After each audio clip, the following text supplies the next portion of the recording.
Soft whispers can often lead to the hardest realities you will ever have to face. Experience our smooth, velvet-toned narratives that hide a sharp edge of truth and cinematic intensity. Join our community today and hit subscribe to feel every layer of the story.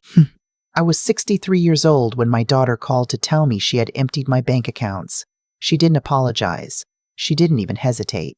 Mom, I needed it. You weren't using it anyway.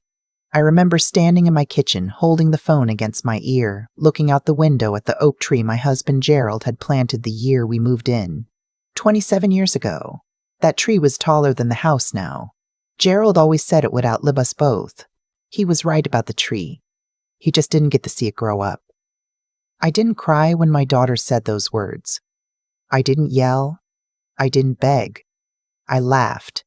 A short, quiet laugh that surprised even me.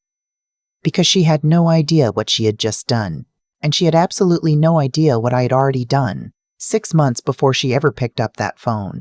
But I'm getting ahead of myself. Let me start from the beginning, because if I don't, none of this will make sense. My name is Dorothy. I live in a small town outside of Columbus, Ohio, in a house I have lived in for nearly 3 decades. I raised 2 children in this house. I buried my husband from this house. I shoveled the driveway alone every winter for the past 4 years because there was no one left to do it with me, and I didn't mind. I had learned to be alone. I had learned to be enough. My daughter's name is Renee. She is 38 years old. She has her father's eyes. Dark brown, warm, the kind of eyes that make you believe whatever comes out of the mouth below them. Gerald had that same gift. He could tell me the sky was green, and I would look up just to check. Renee inherited that completely. My son Marcus is 41. He lives in Portland now. We talk on Sundays. He sends flowers on my birthday and calls on Christmas and has never once asked me for a single thing I didn't offer first. I raised the same 2 children in the same house with the same rules and somehow got 2 completely different human beings. I stopped trying to understand that a long time ago. Gerald passed 4 years ago this past March. Pancreatic cancer. From diagnosis to the end was 11 weeks. People say that kind of speed is a mercy. I am still not sure I agree with them. There was no time to prepare. No time to say everything that needed saying. One morning he was complaining about his back, and 11 weeks later I was standing in a cemetery in the cold, watching them lower him into the ground, thinking I forgot to tell him where I keep the spare key to the shed. Grief is strange like that. The smallest things become enormous. After Gerald passed, I did what I always do. I kept moving. I kept the house. I kept my part-time bookkeeping work for 2 small local businesses. I kept my routine. Coffee at 6:30, a walk at 7, the news at 8. Routine is what holds you together when the person who held you together is gone. Renee came around more in those first months. She called every day. She came for dinner on weekends. She helped me sort through Gerald's things, which I could not have done alone. I was grateful. I told her so. I thought we were grieving together. I didn't realize she was doing inventory. It started small. The first time Renee asked to borrow money, it was $2,000. Her car needed repairs, she said. She would pay me back by the end of the month. I didn't hesitate. Of course I didn't. She was my daughter. She paid it back. Every dollar. Right on time. The second time was $5,000. A gap in her rent while she was between jobs. Same story. Paid back on time, no drama. I felt good about it. I thought, this is what mothers do. This is what family does. The third time was $15,000. That one didn't come back. She said it was an investment opportunity, a friend's small business that just needed startup capital, and she would see returns within 6 months, and she would pay me back double. I was a bookkeeper. I knew what that kind of language usually meant. But she was my daughter, and she sat across from me at Gerald's kitchen table and looked at me with his eyes, and I said yes. 6 months passed. Then a year. Every time I asked, there was a reason. The business was slow. There had been a setback. She needed a little more time. By the time I accepted that the money was gone, 18 months had passed, and I had stopped asking. I should have stopped there. I should have drawn the line. But mothers don't draw lines in sand. We draw them in water. About 8 months after the $15,000 disappeared, Renee came to me with something bigger. She had been seeing a man named Philip for 2 years. I had met him exactly 3 times, which should have told me something. She wanted to open a wellness studio, yoga, massage therapy, that kind of thing. She had found the perfect space. She had a business plan. She had everything except the money to make the deposit and cover the first 6 months of operating costs. She needed $60,000. I want to be honest with you about what happened inside me when she said that number. There was a part of me, the mother part, the part that still saw her in a yellow raincoat at age 6, that wanted to say yes before she even finished the sentence. And there was another part of me, a quieter part, that had started paying attention. I told her I needed to think about it. She wasn't used to that answer. I saw it in her face. A flicker of something that wasn't quite frustration, but was close to it. She smiled over it quickly, but I had seen it. Gerald used to say I noticed everything and said nothing. He meant it as a criticism, I think, but I always took it as a compliment. I did not give her an answer that week. I told her I was looking into my finances, which was true. I started having quiet conversations with my bank, with a financial advisor, and with a lawyer named Robert who had handled Gerald's estate and whom I trusted completely. What Robert told me in that first meeting changed everything. He explained that because I had added Renee to my accounts years ago as an emergency contact, not a joint owner, but with certain access permissions I hadn't fully understood, she had more reach than I realized. Not enough to drain everything without my knowledge, but enough to cause serious damage if she decided to be creative about it. "Have you thought about restructuring?" he asked. I told him I was thinking about a lot of things. Over the next 2 months, quietly and without telling a single person, I restructured. I opened new accounts. I moved the bulk of my savings, Gerald's life insurance payout, my own retirement account, the equity I had built over years, into structures that Renee could not touch. My name only. I updated my will. I removed Renee from the emergency access she had held since Gerald got sick. I did not close her out of my life. I did not accuse her of anything. I did not let on that anything had changed. I just moved the water before she could poison the well. And then I waited. I told Renee I had decided not to invest in the studio. I told her I was sorry, that I believed in her, but that I had to be careful with what I had left after Gerald.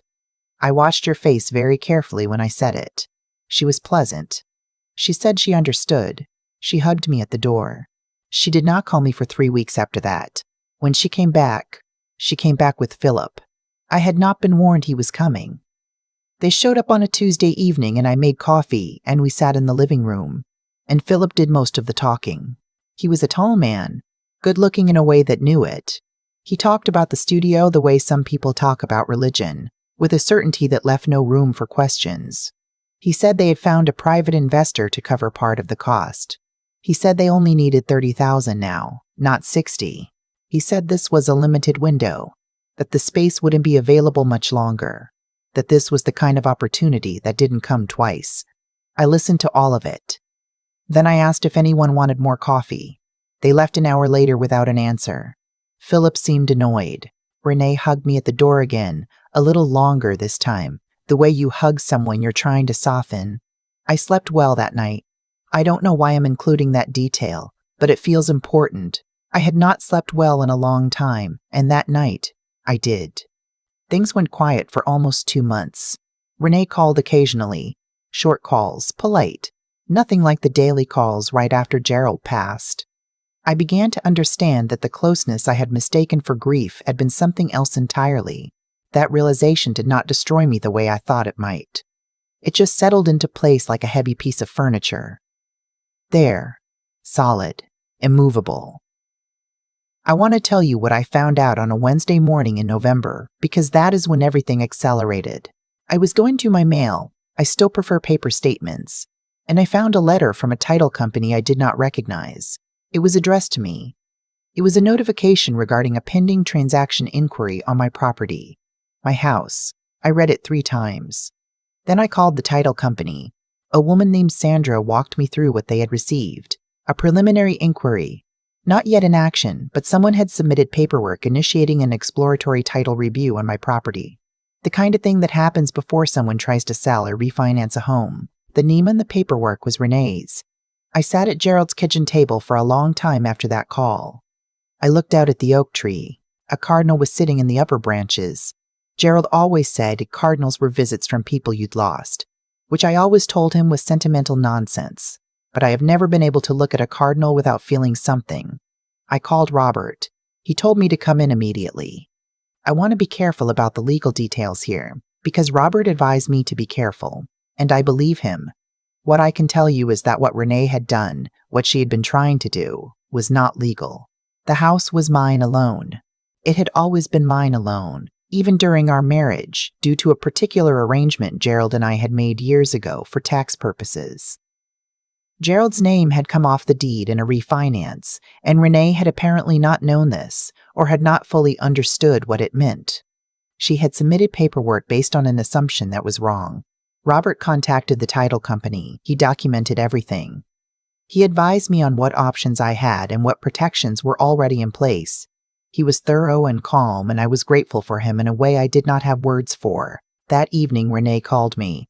I picked up on the second ring. "Mom," she said, "I need to talk to you about the house."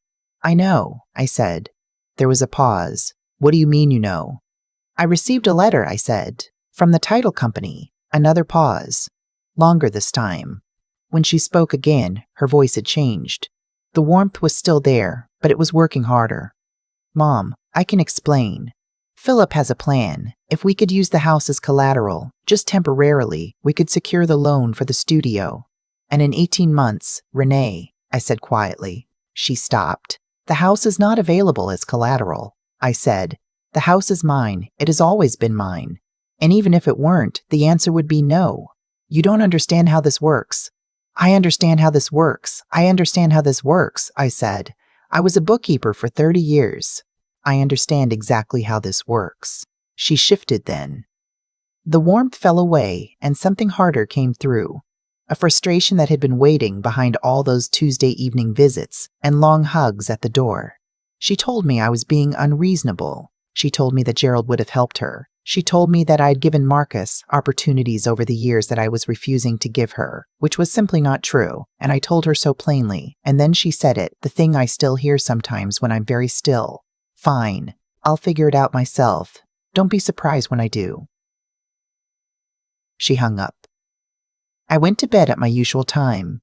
I set my alarm. I looked at the photograph of Gerald on my nightstand, the one from our trip to Asheville the summer before he got sick, where he is laughing at something off camera and looking younger than his years. I said goodnight to him the way I do every night.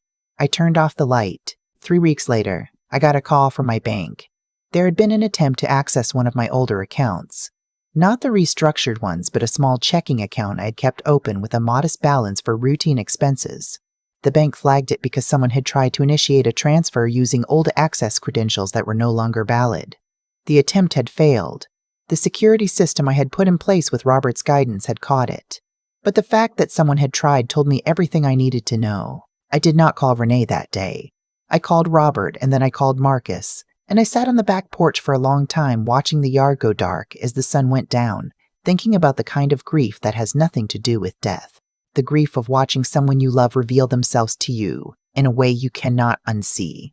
Marcus was quiet on the phone for a moment when I told him.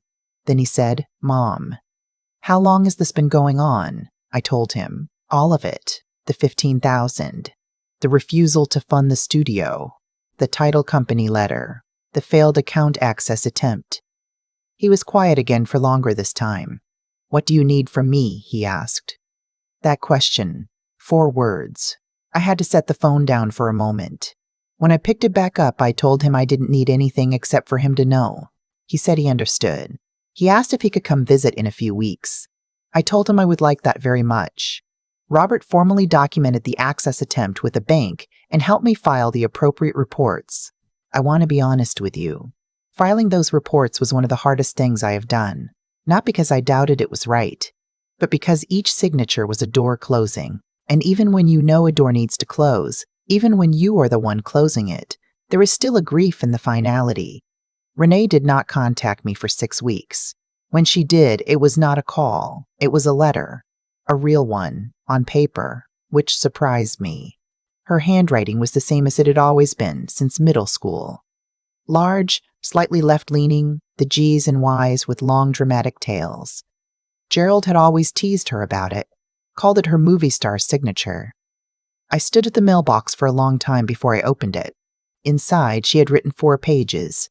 She wrote about Philip, how the studio had fallen through and he had left her, which I had expected. She wrote about money she had borrowed from other people that she was struggling to pay back. She wrote about the choices she had made and how she could see now what she had done. She wrote about Gerald. She wrote about being afraid that she had become someone he would not recognize.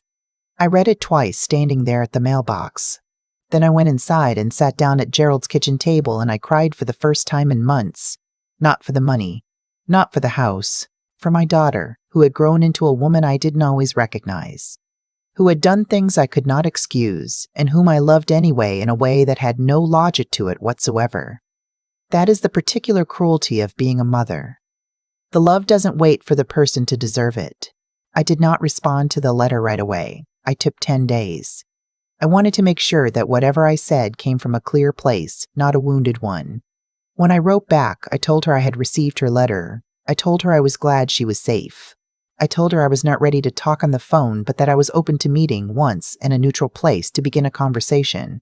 I told her I was not offering money or access to anything I owned. I told her I was offering my presence, which was the only thing I had left to give her that was truly mine to give. She wrote back within a week. Yes, whenever I was ready. We met at a coffee shop on a Saturday morning in January. Neutral ground. A place neither of us had history with. She looked tired. Older than I expected. Though I suppose I must have looked older to her too. We ordered coffee. We sat down. For the first minute, neither of us said anything.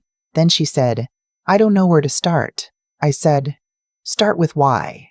And she did. I won't share all of it, because some things that happen between a mother and a daughter belong only to them. But she told me about the fear underneath all of it.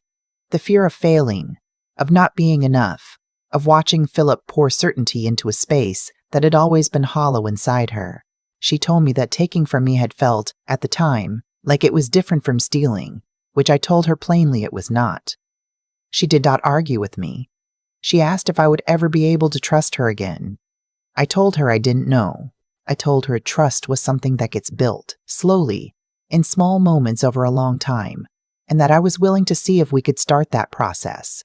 But I told her that the house was never going to be on the table again, that my finances were my own, that I had spent 4 years learning how to take care of myself, and I was not going to stop. She nodded. She didn't cry, which surprised me. I think she had already done most of her crying before that table. As we were leaving, she held the door for me the way she used to when she was a teenager, and I had told her that holding doors was basic decency. I don't know if she remembered that, but I noticed it. I drove home past the coffee shop where Gerald and I used to go on Sunday mornings, past the hardware store where he bought that oak sapling 27 years ago, back to the house where I have lived my whole adult life. I parked in the driveway and sat for a moment before going in. I was 63 years old. I had lost my husband and almost lost my home, and lost a version of my daughter that I now understood had been partly a performance. I had rebuilt my finances in secret, protected what was mine, and filed reports against my own child. And I was still here. I went inside and made coffee. I looked out at the oak tree. No cardinals today, just bare January branches against a white sky, patient and enormous the way the tree had always been. Gerald was right about a lot of things. He was right about the tree. I have learned that the strongest walls I've ever built were not the ones I built to keep people out. They were the ones I built to keep myself standing. There is a difference, and it took me 63 years and a great deal of loss to understand it. Marcus visited in February. We cooked together and talked for 3 days, and laughed more than I expected. He helped me fix the fence gate that had been sticking since October, and we drank coffee under the oak tree even though it was cold, because he wanted to see it, and I wanted to show it to him. He said it was enormous. I told him his father would have been proud of it. Renee and I have had 4 coffee meetings since that first Saturday. No phone calls yet. No visits to the house. But 4 cups of coffee. 4 honest conversations. 4 small mornings where we were just 2 people trying to find their way back to something. I don't know if we'll get there. I am not young enough to pretend I know how stories end. What I know is this. I protected myself before I needed to be protected.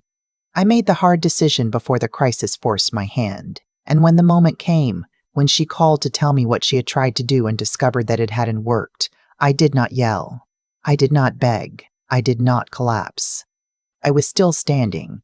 That is, in the end, all any of us can do.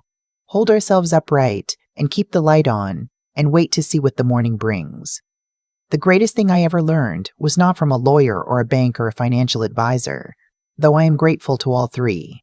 It was from my husband, who planted a tree the year we moved into our house and trusted it would grow without his help. You plant the roots deep enough, and even when the storms come, even when you're not there to watch, the thing you built holds. It holds.